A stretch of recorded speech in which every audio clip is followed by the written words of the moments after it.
Hello. Hi, what's up? I'm doing good. Am I barging into something again? No, not that much. What's going on? Oh, okay. I find it funny how you said goodbye to me yesterday. I love you. I love all Do you people say that come goodbye here. to all? Yeah, Do you say that to everyone? To all I of your do. Yeah, friends? I love everybody. Yeah, Interesting. Interesting. I saw that you were debating Israel Palestine. yeah. Ye- That's the big thing that everybody wants to talk about now. Yeah. Yeah, and apparently that is what got you into trouble. I looked a little bit into the thing that you mentioned. But yeah, Into wait, which thing? the drama that you said you were in, but Oh, it's all gotten yeah, even. It's all just wacky people doing wacky things. it's kind of not all that interesting. I guess, like, if I understand correctly, you believe that Hassan Piker is sort of organizing people behind the scenes to sort of kick you out of all sort of social media Um, cliques or something. I mean, a little. I don't know if I would say it's behind the scenes. I think it was like pretty blatant in the past that we couldn't be at the same event. Blatant. Yeah. Okay, yeah. And you do you actually care about that, or is it like, When I was at Twitch, it was a little bit annoying because mm, now you have to make a choice between do you want me at an event or do you want Hasan? And when Hasan got the larger fan base, I basically started to get cut out of everything. So it's kind of annoying. okay, I've never been to any such events, so I don't really know how that kind of thing actually works. Hmm. And like I said, I don't really see Hassan Piker. Generally, a lot of the people from like your corner of the internet, and I mean with your corner, like the political commentary streamer types, I don't really see them that often much anymore. Okay. They've sort of been the only time they appear on my radar is when they say something stupid about Ukraine, pretty much, because most people I these days hang out with are sort of in the Ukraine support corner of things, mostly Europeans at this point. And you probably noticed yourself I haven't been around a lot for like over a year because I had a private, really awful issue to deal with. Hmm. So now I'm sort of reconnecting with people. Gotcha. Gotcha. Yeah, but Are you getting back into yeah, that content creation space or? I don't know if I'm going to stream because as you probably know, I'm not very good at streaming. It's not. Or I mean, not necessarily streaming, right? But you because generally you did YouTube videos before, right? Oh yeah, I still do YouTube videos, but I only made 4 videos over the course of the last year, or 5, and that's a bit of a no-show because I had something that was holding me up, unfortunately, Hmm. and now I'm getting back into it again. Yeah. Unlike you, I'm deliberately avoiding the Israel-Palestine thing. Yeah, that's fine. Are you but you do so much other history. I feel like or maybe it's just because I'm financed out now. I feel like the Israel Palestine history stuff is pretty simple compared to like all of fucking Europe for World War One and Two. Like there's way fewer leaders to keep track of. There's like one country that a lot of this is centralized on. Obviously, it's the Israeli Palestinian conflict. Like I feel like if you've dived into so much history for so much other shit, that this would be relatively simple in comparison. The only thing that I know about in relation to the Israel-Palestine stuff is the stuff that I learned during Holocaust studies at Oh, college. okay, Basically, that's basically all I know. Like how it came to be that how the decision was made that the refugees were sent over to Palestine slash Israel hmm, rather than be remaining in Europe. And the simple truth there is that nobody wanted them, basically. sure, yeah, Like the only country that accepted back its Holocaust survivors was basically France, and the rest basically told them to sort off. sure. Yeah, that's the only thing. It's like as I mentioned before, the only reason why some of the people in the politics corner still tap is like when Hassan or Sam Sida is also someone, or the Ugh. worst is probably Kal Kalinske. They have the most daft takes on Ukraine that you can imagine. They keep pushing sort of narratives that it's NATO's fault and that Russia is somehow benevolent and stuff like this.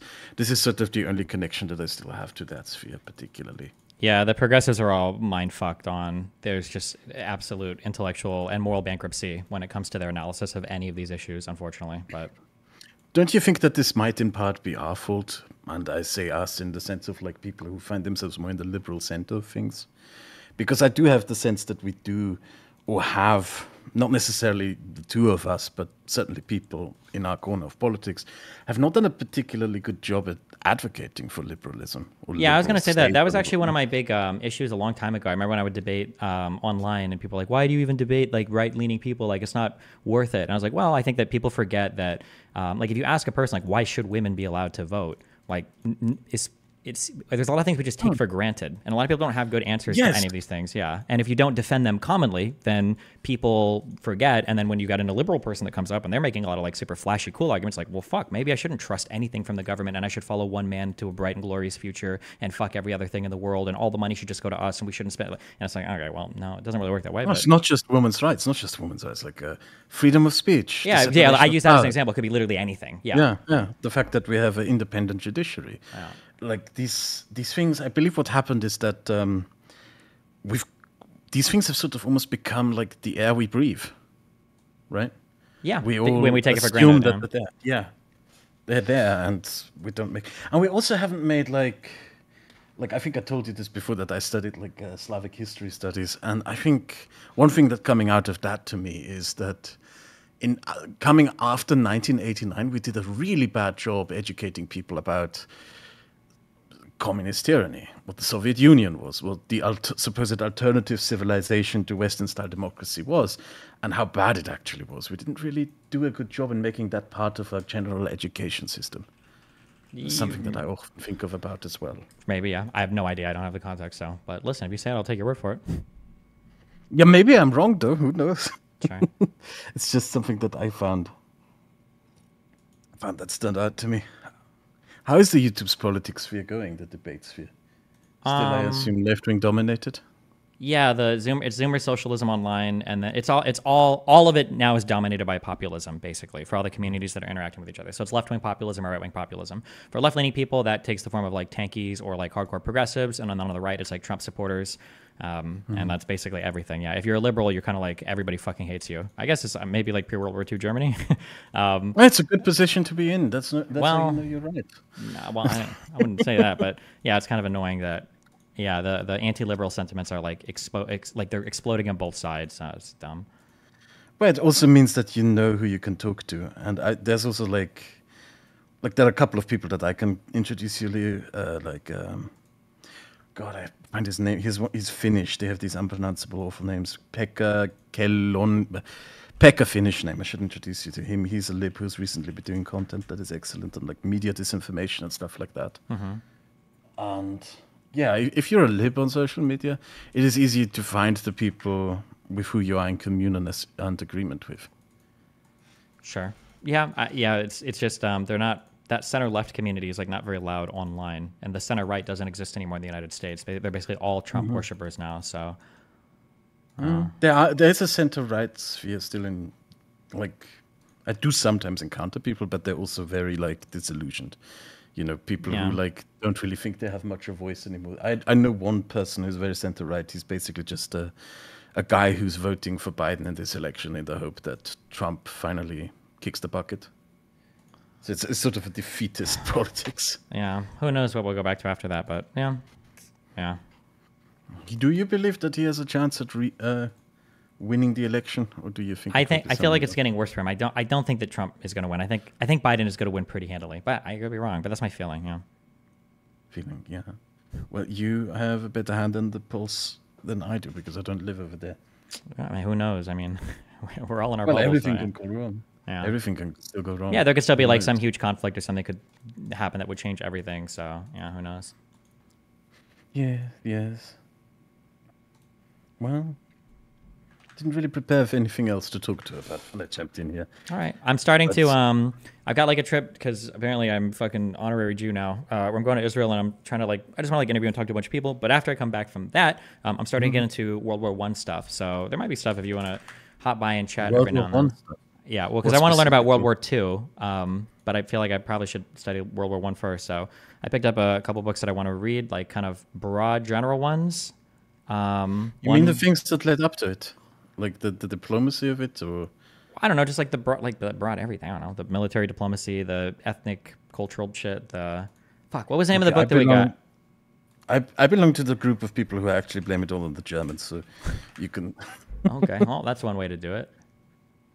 There's a book by Margaret Macmillan called The War That Ended Peace, and then there's another book called The Sleepwalkers by Christopher Clark. Those are the two What sparked that interest? The more that I think about it, the more I really do think today that I think the world still lives in the shadows of World War II. So I think it would be really good to understand World War II. And I feel like to understand that, I probably need to understand World War One. So I also Well, people that's where we still probably like disagree. map a lot of current stuff onto World War II, and I get very irritated like when I see lefties say shit like, "Oh, like liberalism leads to fascism, and the only way we can stop." And like I see shit like that, it's like this is all like such a stupid retelling of of everything that happened in Nazi Germany. But yeah, but so it'd be good to just have a comprehensive understanding of it all, I think. Living in the shadow is a very broad expression because you can technically claim to live in the shadows of a lot of things. I mean, we technically live in the shadow of like the Frankish divisions of the Holy Roman Empire, if we're going to be very honest, because these shaped what is Germany and France. Historical shadows extend a very long way. Like Yeah, German sure. bureaucracy was created by But the I think Holy World War Roman II is Empire. different because we've got like grandparents and stuff. Like so much of our culture, fucking anime, like is inspired by World War II. You know, you've got if you look at the big military conflicts today, like Ukraine and Russia, a former Soviet satellite, being fought by the Russian imperialists that's trying to rebuild the USSR with Belarus and Ukraine, and you've got Israel and Palestine, which rose from the ashes of the Ottoman Empire and the crazy British imperial style system of like the 20s, and then World War II and the Holocaust, and like everything, and then like the shape of Europe today, and the fact that you had the Yugoslavia collapse, and that's our first like big genocide trials, and I feel like World War II still like heavily informs a lot of the political climate that exists today. So I think it'd be good. I think you should probably have a good handle on it to understand modern I think conflict. like But I don't know if you need to in terms understand of stuff from like like the politics, 1700s. Yeah. Oh, go ahead. I think in terms of like politics, we're now living actually in sort of the end of the post-Cold War era, or like that sort of peace dividend era that we had from 1989 to 2022. That has come to an end, and we're now, at least in Europe, politically in a completely different era where political power, wealth, etc., is shifting from the west to east, where places like Warsaw and Prague will have a lot more decision-making power in European politics. It does feel like here in Europe, at least, that we are in a new era, and we're just not entirely sure where you Americans are at, because we do get the sense that you are bored of us and that you want to move on and do something else to a certain degree. For modern day, currently, that's the impression. I get the impression, well, maybe my scope is a bit blinded by the fact that I access this through the internet, but I do get the sense that it's not just Trump, but also that the left wing in America is tired of being involved in Europe, is tired of having an alliance into Europe. Well, I think that I can understand why you would feel that way. I think the issue is, it ties back to what I said earlier, where at least online, populism is really big in the left and the right. And I think a really big part of the populist mindset is an isolationist one. That, like, from the left, it's, well, why would we spend money being an imperialist, colonialist power? And from the right, it's, why are we going to spend all this money on foreign intervention when we've got people at home we could spend money on? And then those two people basically loop around and they're like, holy shit, you're right. We should just, like, not do anything with any other countries. So for Trump, that might mean undermining NATO and talking about how we just need total energy independence. We need to go our own way and fuck China and fuck everybody else. And for the far left, who doesn't have any political power in the United States, at least, it's, we need to, like, disband the IMF and stop loaning money to people and stop exploiting other countries and trading with people because it's unfair and blah blah blah. So yeah, that's like the populist sentiment is the loudest right now online for sure. But the center left, which is big legislatively, and then the center right, which is tiny legislatively, those people like are not existing online. I don't know where the fuck those communities are. I hope you're right in this regard. I genuinely hope, because to be very frank about it, if the US pulls out of the European alliance, we're not prepared for what comes afterwards. Yeah, I don't know if anybody What is. Yeah. European leaders talk about in this regard is not very hopeful. The Poles at this point have openly stated that if the US leaves NATO, they will look into getting their own nuclear weapons program, which isn't a very nice thing to think about. Sure, but I mean, like, you should. Like, I think that I never spent as much time like morally considering it, but the more that I do, the more upset that I get. The Ukraine stuff, the response to that should have been stronger. I think that the pocketbooks and the arsenals should have been open to Ukraine basically on day one. I can't believe that it's actually been. The more that I think about it, the more it's like, what is the message you send to every other country? Why the fuck wouldn't you get nuclear weapons, especially if you're a non-aligned state? And even if you are an aligned state, like, looking at the tepid support for Ukraine, if you're an Estonian, do you feel strongly that NATO is going to step in to defend you? Like, maybe, probably, but like, it's a lot. Yeah, it's just, man, the support for Ukraine should have been way more. Yeah, it should have been stronger. And then also, like, America is so schizophrenic. I can't imagine you're some poor sack of shit fucking, you're Ukrainian and you're in some fucking ditch somewhere and you turn on your fucking cell phone and it's like, are we getting weapons today? And in the United States, it's like, well, we haven't figured out immigration on the border, so we're not going to pay any money to Ukraine. And you're like, well, fuck me, I guess. Like, Jesus. It's like, the idea that there's such a division U.S. politically and that our legislation and our funding for stuff is all tied together. So you're like, wait, why the fuck does asylum seeking in Mexico have to do with getting me fucking weapons in Ukraine? Like, yeah, fuck that. Jesus Christ. We're actually seeing the consequences of that right now because the Russians have been on the offensive now. Yeah. They have regained the offensive. The ammunition for the artillery has run out over the last 6 months. Yeah. And it's been turning gradually. Like, right now it's a slaughter. I don't know if you keep up with the Telegram groups, etc., that follow the front line, but it's awful. Yeah, and it's sad too because, like, and this might just be my American exceptionalist ideology or whatever the fuck, but like, people are freaking out so much over artillery shells and blah blah blah. I don't think it's a manufacturing issue. I think that if the political will was there in the United States to have like artillery shells created and shipped to Ukraine, I think we'd be making like 10 million of these a day. I think that the whole issue right now is just one of political will. The ability to do things, I don't think is a question, but the political schisms right now are so deep that we just can't fucking do anything. I've read it's fear because Biden is also somewhat tepid, like holding back on sending certain weapon systems. I mean, he's better than what Trump would probably be, but from what I've read, there is fear, especially in Western European countries and in Washington, of what will come if Russia actually is defeated. Because you have to keep in mind, the main opposition to Putin in Russia right now are worse than Putin. They're like the really nutcase Russian nationalist fascists, really outright. And what happens if they come to power? What happens if Russia actually collapses? Like, political leaders in the West seem to be genuinely scared about the prospect of what happens the day after. What happens to Russia? And of course, there are people like me who think, okay, that's none of our business. We shouldn't care. Damn them. But there are people who see that as a legit concern, that if Ukraine fully wins this war, the prospects in the future might actually be worse. Sure, but I think we have to assume some level of rationality among, like, at least state actors for countries as big as Russia. Maybe not for terror groups, but like, if, like, say Russia invades Ukraine and the next day, or not the next day, the next week, the next month, there's this like unified Western response of like an outpouring of support for Ukraine that doesn't cause this deep schism politically in all these countries. I think that sends a strong message. And I think there is a lot of weighing that will go on for future leaders, even if they are worse than Putin, to think like, well, what would happen if we do this particular thing, right? Like, I think that has been accomplished. I think that has been accomplished. Do you think so? Because I think the Russians are suffering tremendously from what is happening. Like, the sanctions are taking a long time to bite. Sure. There are things that have to be sort of slowly undermined, but the Russians will suffer from this. I think they'll suffer, but I think this sounds shitty, but like, I'm pretty sure that Luhansk and Donetsk, those are going to become the next Georgian, South Ossetia and I don't remember that. Abkhazia. Yeah, Abkhazia. Yeah, that's what those two places are going to become. And then Crimea is going to be the next Transnistria from Moldova. It's just going to be cut off territories. Ukraine's probably going to lose these. They're probably not getting them back. Like, maybe. So, yeah. Well, I mean, unless things change dramatically over the next few months. It's very difficult to say because war is exactly that thing where things can change dramatically overnight. Well, I think like when you're in the maneuvering stages, maybe, but like in the positional stages, like, is this a war that's going to significantly change? Unless like the F-16s coming online, like dramatically change. I don't know if this is a war where where the territory is going to start to change significantly. Well, what's happening right now on the front lines, what has been going on for a year now, is that the Ukrainians are dug in trenches. They have very modern weapon systems, but the Russians are willing to just throw away hundreds of lives.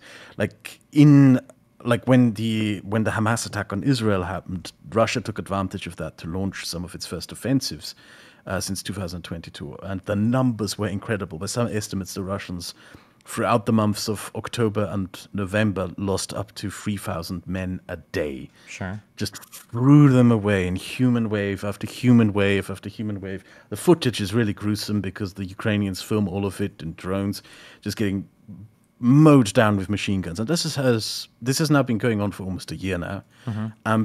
The main thing that, it's really gruesome. It's like when you see it for the first, it's not just like you expect a certain degree of inhumanity in war, that people dehumanize an enemy, but the Russians seem to have no regard for the value of their own lives.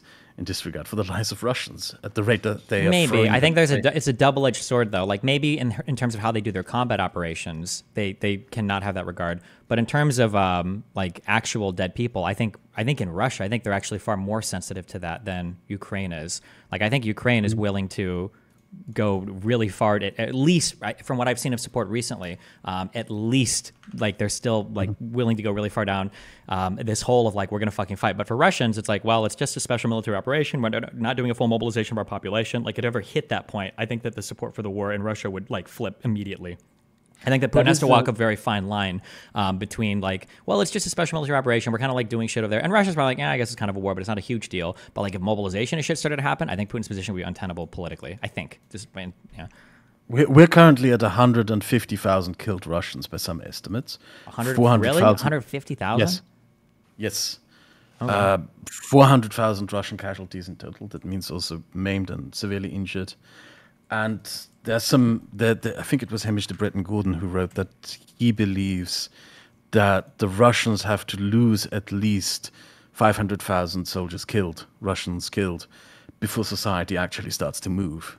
Mm-hmm. That's the amount of people that the regime has to throw away. But yeah, the casualty numbers they're insane. Like the Russians have at this point lost more men killed as the Americans have in every war since the Second World War. Sure. So, yeah. All right. Yeah, well. Okay. Wait, where are you from again? Do you ever say, or is that like top secret? I live in Austria right now. Okay. You know what your accent reminds me of? Do you remember that one weird dude with the white face, the animated thing? The weird dude with the white face. I want to say like Dr. Leckman or something, but that wasn't it. Lehman? Is it Dr. Lehman? I haven't talked to him in years. Oh, yeah. Yes. My accent is getting stronger and stronger because I've been living here longer now. It's been a year since I've lived in the UK. I am, Oh, wait, you're British? I have multiple nationalities. Oh, okay. I don't know how much I can get into it. Like That's my family was, my family originally was from good luck, boys. Tilsit, which is in East Prussia. And they were driven out of Prussia during the Second World War. And they sort of married everywhere across Europe. And so I ended up with several passports. Damn. With a very multinational family. Yeah. Well then, I'm going to drop out. I'm going to recommend you a video that I made last year, if you have the time. It's about Ukraine, and if you don't mind, I'd like to put you into contact with my Finnish friend, Pekka, which is, if I'm going to be honest with you, the main reason why I got into contact with you. Okay. Yeah, drag us in a room and they can add me or whatever, or tell them to add me, yeah. Okay, I will. Then, thank you. I'll DM you the video, and I'll put you into a group with Pekka. Yeah, have fun. Bye-bye. Fucking loser. Got him.